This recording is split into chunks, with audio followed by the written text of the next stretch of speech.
Qual a garantia que você, agricultor, tem para segurar sua produção ou seu maquinário de possíveis prejuízos no campo? O seguro rural é um mecanismo antigo, mas que com a evolução digital vem se tornando cada vez mais especializado e personalizado. Nesse sentido, conversamos com o Lucas Bandeira. Ele é CEO e cofundador da Me Sinto Seguro, uma plataforma digital de contratação e distribuição de seguro rural. Acompanhe.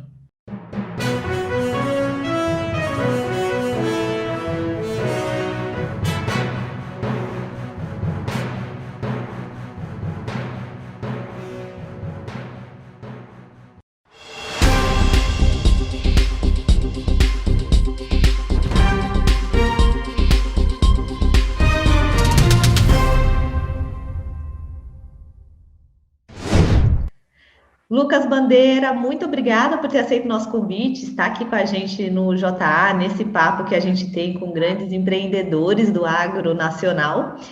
Lucas, por favor, eu vou pedir para você já começar o nosso papo se apresentando, falando um pouquinho da sua trajetória até a ideia de fundar Me Sinto Seguro.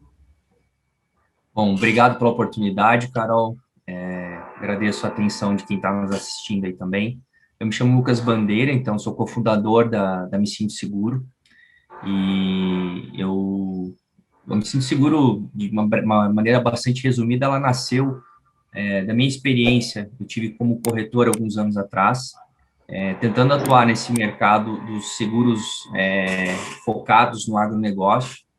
E nesse momento eu tive uma imersão muito grande conhecendo toda a cadeia, desde o produtor rural, toda a malha de fornecedores e serviços que estão em volta dele, e principalmente o papel, né, que o seguro tem na cadeia ali, na mitigação de riscos climáticos, né, que são riscos que o produtor hoje ele não tem outro instrumento tão importante para tratar. E a dificuldade de, primeiro, conseguir conectar, trazer o seguro para o dia a dia do produtor rural de fato, performar nesse mercado que ainda tem uma percepção ruim na ponta, né, de que não funciona e tudo mais. E o objetivo do Me Sinto Seguro é justamente compor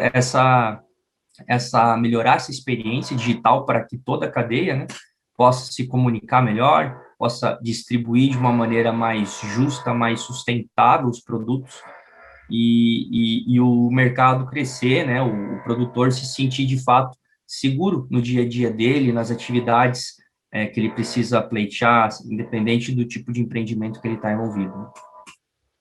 Legal, Lucas.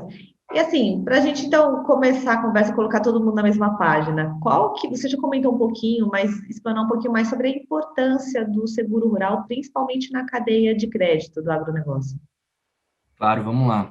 Bom, atualmente, Carol, a gente percebe que mais de 70, praticamente 80% aí da cadeia do agronegócio, do produtor rural, vamos pensar assim, ele depende do crédito para plantar. Então, ele está numa atividade imersa em volta de riscos, né? E ele não, em geral, ele não tem recurso próprio para, de fato, implementar o que ele precisa, né? Se é uma lavoura, se é um rebanho, se é uma floresta, enfim. E aí o que ocorre? O seguro, quando ele trata de toda os pontos que são determinantes, né, para ele poder ter sucesso no que ele está implementando, vale a gente citar aqui, por exemplo, genótipo, vale a gente citar, por exemplo, solo, né, vale a gente citar insumos, aplicações em geral, e vale a gente citar também, principalmente, o clima. Quando a gente olha para o clima em específico, a gente está falando aí de mais de 50% dos fatores que determinam, de fato, o sucesso desse produtor rural. Só que o clima, ele tem uma dificuldade de ser tratado, por exemplo, com o insumo. A gente vê um movimento aí, por exemplo, de genótipos já tratando a questão climática para uma semente ser mais protegida de secas, de eventos ostensivos. mas quando a gente olha para a sanidade e para a sanidade, para o equilíbrio da cadeia, do crédito que o produtor pegou emprestado para plantar, que ele vai ter que pagar daqui a pouco, o seguro e a transferência desse risco climático, ela é hoje um dos principais instrumentos de fato que o produtor tem para ele poder lidar com esse risco de uma seca, de uma chuva excessiva, de uma geada, de um granizo, né? Riscos climáticos em geral. Né? Deixa eu trazer mais um dado importante, são dados, inclusive, da própria Embrapa. A gente tem um impacto anual, nos últimos anos, em média, de aproximadamente 1% de todo o PIB que o agronegócio ele fomenta para a economia, ele acaba sendo perdido e dissolvido justamente por esses eventos hostis de intempéries climáticas. Então, de fato, o seguro, ele atua de uma maneira tão importante num nível, no mesmo nível que o produtor vai para escolher uma semente, para definir as aplicações que ele precisa fazer, o seguro ele está nessa mesma linha. Caramba, Lucas, é muito, né? E mas que você, assim, para você abrir a Me Sinto Seguro, que por sinal é um nome incrível, perfeito. Quais as dores de fato que você sentiu? Qual é a dificuldade do agricultor para fazer a contratação de seguro? É a complexidade? É saber o que ele precisa, ou depois o gerenciamento? Quais são as principais dificuldades que vocês notaram do agricultor mesmo? E quais que vocês conseguiram atuar em cima? Claro. Bom, do ponto de vista do produtor rural, a gente percebe, nós conversamos com mais de 200 produtores rurais aí nos últimos 3 anos, tá, Carol? E o que a gente percebe é que ele percebe, né, o seguro rural, né? É importante a gente deixar claro que o seguro rural, quando a gente fala aqui, a gente está falando de várias modalidades. A gente está falando do seguro da lavoura, a gente está falando, por exemplo, do seguro das máquinas agrícolas, das benfeitorias, né? Ele percebe que o seguro ele é algo muito analógico. Eu já vou explicar um pouquinho por quê. Ele acaba não funcionando, né? E a gente foi justamente fazer o caminho reverso para entender por que está percebendo assim. E hoje o que ocorre? Nos canais tradicionais e que preponderam no mercado, então se a gente olhar, por exemplo, a experiência que o produtor tem na contratação de seguro, olhando para, vamos pensar assim, pelo maior balcão, né, de contratação de seguros, que é principalmente grandes instituições financeiras. Essas grandes instituições, a gente percebe que elas estão muito orientadas, muitas vezes, para o crédito, né? Existem obrigatoriedades, dependendo das linhas financeiras, que o produtor ele é obrigado a contratar um seguro, por exemplo, da lavoura, porque ele está pegando um crédito aqui, então a instituição financeira obriga, né? Só que a maneira como é lidado, né, desde a contratação, que o seguro ele entra com uma, vamos pensar assim, num segundo foco, ele não é tratado do mesmo ponto de vista, da mesma hierarquia, do mesmo nível hierárquico que o crédito, né? Ele tem essa dificuldade. O produtor rural, quando ele sai, por exemplo, de um balcão, por exemplo, que ele está acostumado a ir contratar o crédito seguro, ele sai com o crédito na mão, ele geralmente sai com algumas apólices de seguro que a gente vê, seguro do carro, seguro de vida da família, é isso e aquilo. Ele simplesmente fala: bom, beleza, tá tudo segurado, eu vou comprar meu defensivo, eu vou comprar meu insumo que eu preciso, contratar as pessoas que eu preciso correr, né? Ele sempre tem aquela janela curta, né, para se virar, e então, assim, ele acaba não tendo, o primeiro ponto de contato com o que de fato ele contratou, para ele conseguir de fato se planejar, né, durante todo o ciclo que ele vai ter ali, por exemplo, de uma lavoura, enfim. Então, assim, ele já perde a rastreabilidade e ele já perde poder de percepção que de fato aquele serviço ele tem para utilizar.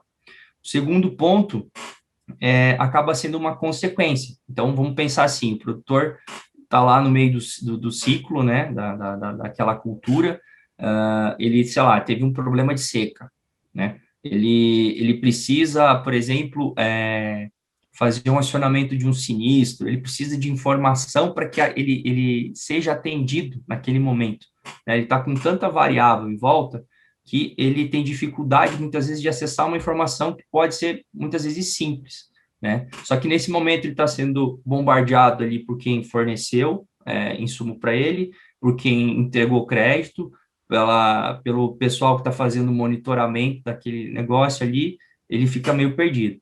Então, assim, começando pela maneira como o produtor rural aprende o seguro, a Me Sinto Seguro justamente faz isso. Então, a gente entrega informações de mais ou menos quanto custa e o que cobre, antes mesmo dele contratar. A gente presta uma microconsultoria digital, vamos pensar assim, né? Com 3 cliques, ele, pelo nosso aplicativo, ele consegue ter isso. E, a partir disso, ele começa a entender e começar a visualizar como, de fato, ele vai acoplar o seguro no budget, né, no orçamento que ele tem, e no momento que ele contrata, isso sem falar que ele pode contratar isso sem ele precisar sair da propriedade dele, então ele pode fazer isso de uma maneira totalmente digital. O Me Sinto Seguro pluga produtos de seguros que estejam contextualizados e que sejam endereçados de fato para aquele tipo de risco que ele tem, né? E também profissionais que atuem no mercado. Então, estou falando aqui de corretores, principalmente, que são corretores que são especialistas e corretores que estão entrando para esse mercado também, né? E a partir disso, a partir do aprendizado, da contratação, a gente ainda, no momento que ele contrata uma pólice de seguro, a gente usa a tecnologia a favor dessa cadeia para que o produtor ele tenha informação de uma maneira proativa. Então, porque ele, a partir de uma pólice de seguro que ele tenha contratado, ele possa receber, por exemplo, um alerta. Olha, senhor João, o senhor tem uma pólice de trigo, por exemplo, em determinado município, na seguradora tal. A gente está com um alerta de geada que pode impactar a sua lavoura. Caso você precisa fazer um acionamento, clica aqui. Então, a gente coloca tecnologia de fato a favor do produtor rural e muitas vezes do corretor de seguros ou do canal da distribuidora e da revenda que está atendendo ele e que muitas vezes tem dificuldade de falar com ele nesse momento. Caramba, então, isso é incrível, isso é um sonho, na verdade. Vocês podiam expandir isso para tudo, seguro de casa, porque isso é demais. Muito legal essa tecnologia de vocês. E me fala uma coisa, tem um perfil específico de produtor que vocês atendem? Geralmente são os pequenos produtores ou algum tipo de cultura específica? Claro, vamos lá. Bom, a gente acaba atendendo de maneira majoritária mais o pequeno produtor, né? Hoje o pequeno produtor, posso falar aí, ele representa praticamente 80% de toda a contratação de seguro rural, né, do nosso país, assim. Pequeno e médio, vamos colocar aqui, tá? Aí, logicamente que as culturas, por exemplo, milho e soja acabam sendo as preponderantes, né? Mas quando a gente olha aí em termos de região, né? A gente está falando, por exemplo, a região sul hoje é a que mais contrata o seguro rural no país, né? Principalmente pelas hostilidades climáticas, né? Aqui no sul a gente tem muito forte as culturas de inverno, a gente tem eventos, tem geada, tem muito granizo, tem neve, dependendo da região aqui, então acaba tendo uma resposta mais latente, mais forte, né, a questão da contratação do seguro. Caramba, que legal saber disso. E outra dúvida que eu tenho, Lucas, acho que nos Estados Unidos, pelo menos, é muito comum o seguro rural, né? Praticamente todas as propriedades têm. Já no Brasil, não tanto, né? Por que você acha isso? É cultural ou é justamente por essas dificuldades de saber o que está sendo segurado, de como usar? O que você acha que é o motivo? Claro, bom, eu acredito que quando a gente olha para a cronologia, né, por exemplo, de Estados Unidos, a gente olha para a Espanha, enfim, outras experiências internacionais com o seguro, a gente olha que esses países, primeiro, eles começaram a trabalhar o seguro muito antes do que a gente, né? O seguro aqui no Brasil, o seguro rural, vamos pensar assim, ele tem, privado, vamos pensar, ele tem menos de 30 anos, né?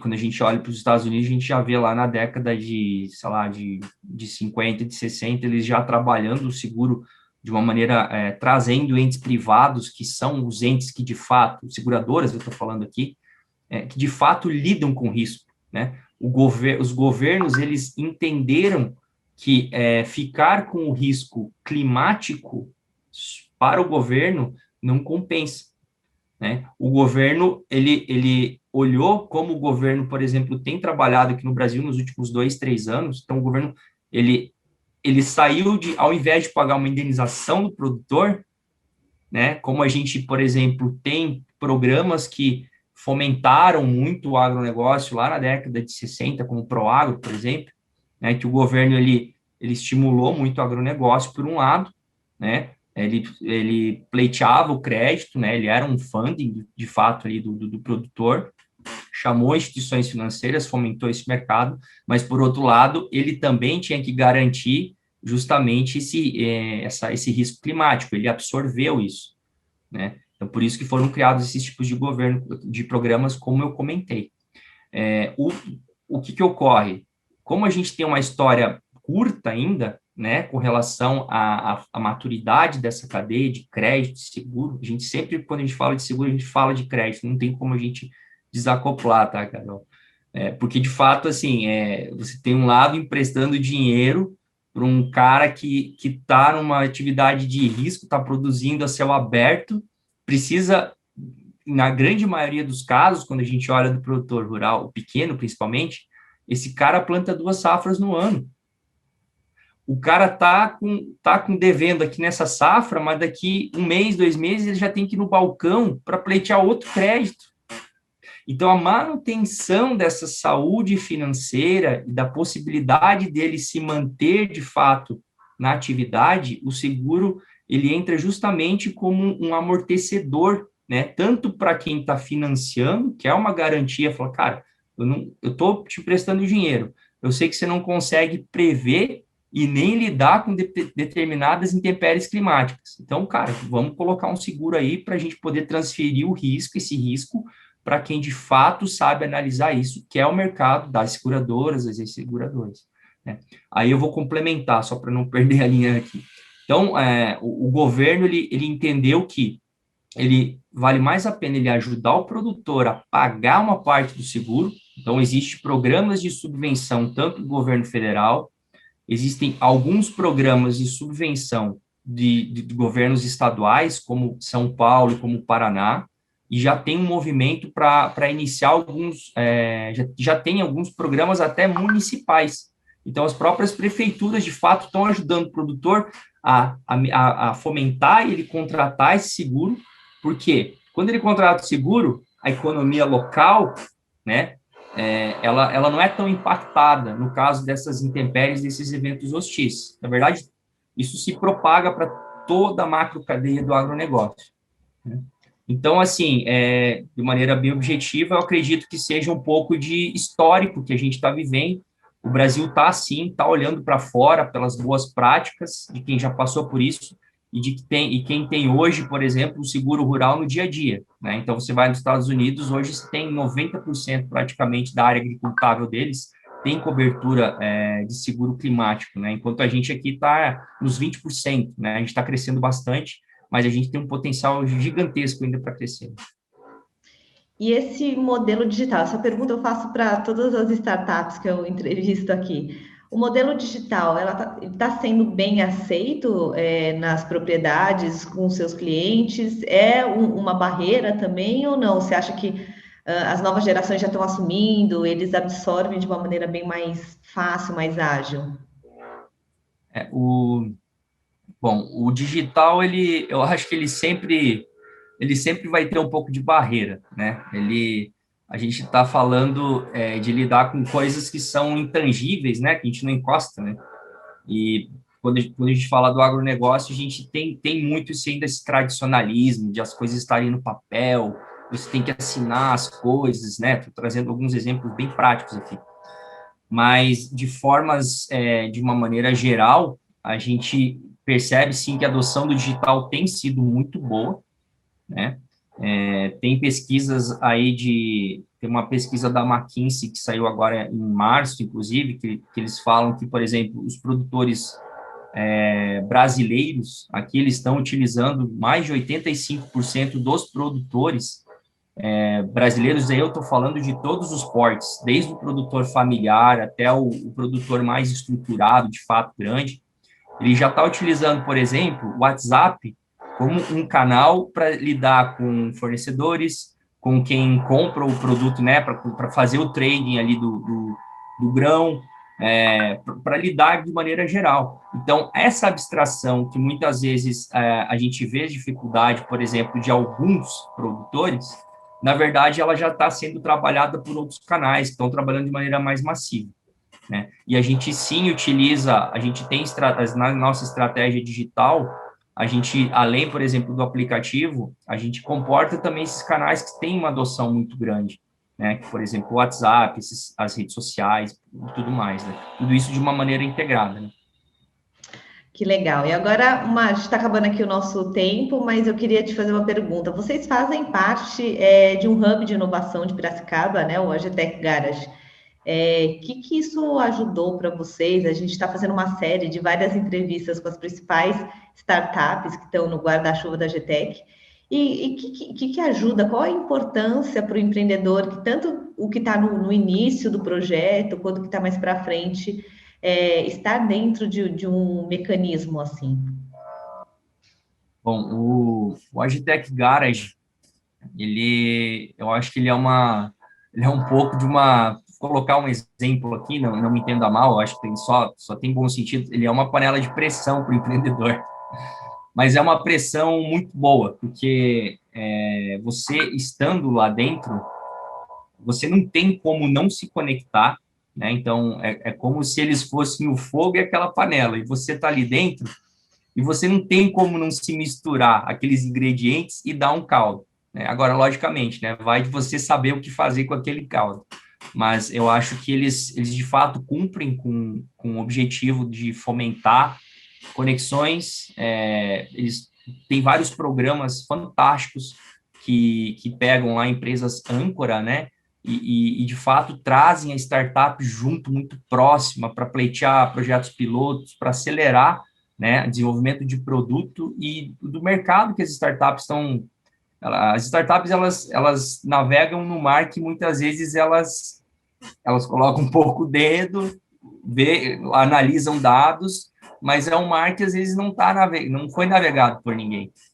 E quando você tem ali o papel de um hub e de empresas que de fato estão apoiando, empresas que participam do mercado, eu acho que isso facilita um pouco, sabe? Um pouco não, isso acelera muito, ninguém pega na mão de ninguém aqui, né? Mas a gente tem a gente sabe para onde que o vento está indo, a gente consegue ver outro barco na frente para a gente poder acompanhar, e isso é muito legal. Isso ajuda demais a startup.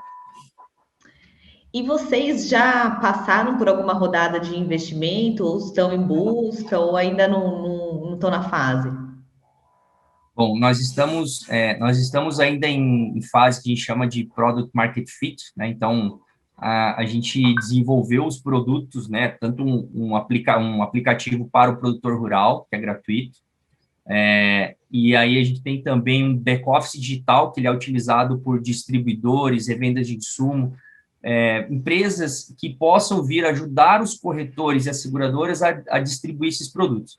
E quem utiliza também são os corretores que também atuam, né? Precisam melhorar o relacionamento dos clientes e fazer a gestão de uma maneira extremamente tecnológica, né? Utilizando a tecnologia para o dia a dia dele, né? Para ele conseguir, de fato, melhorar essa experiência com o cliente dele e construir uma máquina escalável para ele poder crescer a carteira e tudo mais. Então, a gente tem esses dois produtos hoje que estão funcionando, a gente está funcionando com alguns clientes já utilizando, e aí a nossa ideia, eu acredito que a gente deva, sim, participar, a gente ainda não participou de rodada de investimento, eu acredito que isso deva ficar ou para final desse ano ou para o ano que vem. Olha, então, desejo toda a sorte aí para vocês.